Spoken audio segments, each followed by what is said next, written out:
5 बहाने मेडिटेशन नहीं करने के। जी हाँ, बहाने।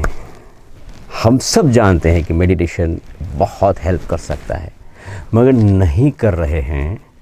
इसके लिए हमारे पास उसके बहुत सारे बहाने होते हैं, जिसको हम रीज़न के नाम से जान करके हम खुद को समझाने पटाने की कोशिश करते हैं। नमस्कार, मैं हूँ Rajiv, mind and meditation coach. मैं हमेशा ये चाहता हूँ कि आप मेडिटेशन की जर्नी शुरू करें, और कर रहे हैं तो उसे कंटिन्यू रखें। तो इसी बात पर आज चर्चा करेंगे, कौन से ऐसे 5 कॉमन बहाने हैं कि जो लोग बनाते हैं मेडिटेशन नहीं करने की। पहली बात तो ये है कि पहला बहाना सबके पास ये होता है कि मेरे पास टाइम नहीं है। मैं भी जानता हूँ कि ध्यान करना चाहिए, मगर वक्त नहीं है। सुबह से ये काम, रात को ये काम, लेट आता हूँ, ऑफिस का झमेला, ये सब बिज़नेस का झमेला, और घर में कितने सारे काम, तो वक्त नहीं रहता है। अब ये जो बहाना है वो अगर सोचे तो बिल्कुल बेबुनियाद है। क्यों बेबुनियाद है, मैं इसका आपको रीज़न देने जा रहा हूँ कि ये बहाना वैलिड तब होता कि जब मेडिटेशन करने के लिए आपको एक सेपरेट स्पेसिफिक वक्त निकालना होता। हालांकि वो भी संभव है, मगर मेडिटेशन कोई ऐसी चीज़ नहीं है कि जिसको आप अपनी लाइफ की एक एक एक्टिविटी में नहीं ला सकते, तो फिर कहाँ वक्त अलग से निकालने की ज़रूरत है। काम कर रहे हैं ऑफिस में, तो ऑफिस में वो काम में ही मेडिटेशन क्यों नहीं हम कर रहे हैं। किसी के साथ बात चल रही है, तो मेडिटेशन हो सकता है कि उस तरह से ही हम सीखे हैं कि जिसमें बैठने की ही ज़रूरत हो जाती है। तो ये बात वैलिड है, वरना मेडिटेशन करने के लिए सेपरेटली वक्त निकालने की ज़रूरत ही नहीं है। हर एक्टिविटी को आप चाहें तो ध्यानमय बना सकते हैं। दूसरा बहाना ये है कि आई कैन नॉट मेडिटेट, मुझसे नहीं हो पाता।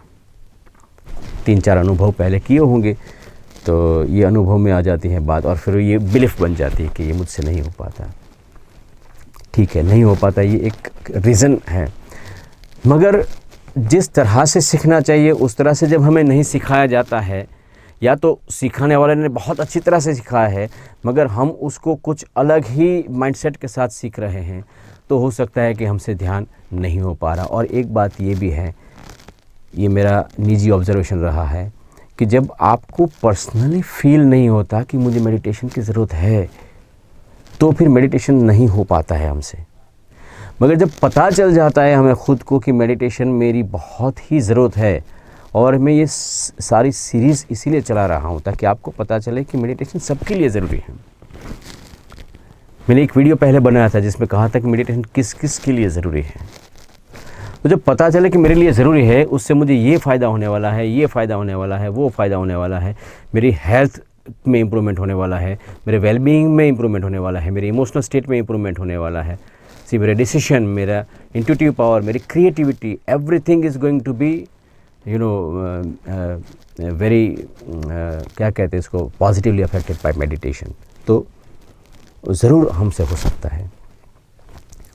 तो ये बात बहुत ये है कि नहीं हो पा रहा है, ये बहाने हैं। तीसरा रीज़न ये है, बहाना ये है, लोग कहते हैं कि भाई ये काम की उम्र है, मुझे काम करने दो, मुझे काम बहुत सारे पड़े हैं, अब ये कभी रिटायर होंगे, ये सब करेंगे। तो मैं आपको बताऊँ, मैं बहुत ही आपको एक वज़न के साथ कहना चाहता हूँ कि जितनी कम उम्र में, काम की उम्र तो फिर भी बाद में शुरू होती है, काम की उम्र की पहले की उम्र से ही इंसान ने मेडिटेशन को करना चाहिए। कई बुज़ुर्गों को मैंने देखा है, कई लोगों को अपनी लाइफ के पिछले कुछ दिनों में देखा है, उनके साथ बातें चलती है, पता चलता है कि किसी न किसी बात को लेकर के इतने परेशान होते हैं।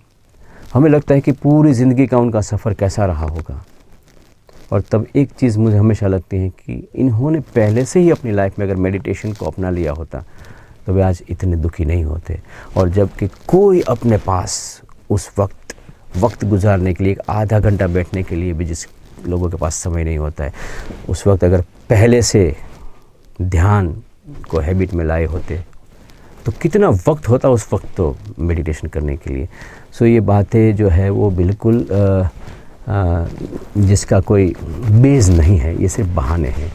ये काम की उम्र है, ये है वो है। एक बहाना ये भी होता है कि भाई मैं संसारी आदमी हूँ और अपने को ये संसार में ही रहना है। ये धर्म ध्यान वाली बात अपने से नहीं होगी। भाई धर्म ध्यान वाली बात जो है वो सन्यासी के लिए ही नहीं है। इनफैक्ट इसकी सबसे ज़्यादा ज़रूरत जो संसारी है उसको होती है। संसार की जो ज़िंदगी है, सांसारिक जीवन है, उसमें आप किसी से भी पूछो तो आपके हर सुख का और हर दुख का जो रीज़न है वो माइंड है।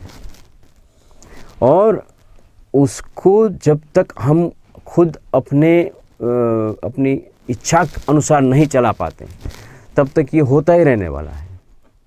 सालों से मन जो है, एक्चुअली मालिक हम होने के बावजूद भी मन मालिक बन करके बैठा होता है। तो यहाँ पर बात जो है वो धीरे धीरे आपकी समझ में आती है जब प्रैक्टिस में आता है कि you are master of your mind. मन को वही करना है जो हम चाहते हैं, हमें वो नहीं करना है जो मन चाहता है। तो संसारिक लाइफ जिसको हम कहते हैं, उसको इम्प्रूव करने के लिए मेडिटेशन आज जितना ज़रूरी है शायद उतना पहले कभी नहीं था। सो ये सब बहाने हैं, उसमें से जितना हो सके जल्दी बाहर आना चाहिए और क्या कहते हैं कि एक प्रैक्टिस में लाना चाहिए मेडिटेशन को। और ये वीडियो अगर आपको बहुत हेल्पफुल लगा है तो दोस्तों के साथ शेयर करें, बेल आइकन को क्लिक करें, नेक्स्ट वीडियो तुरंत आपको मिलेगा।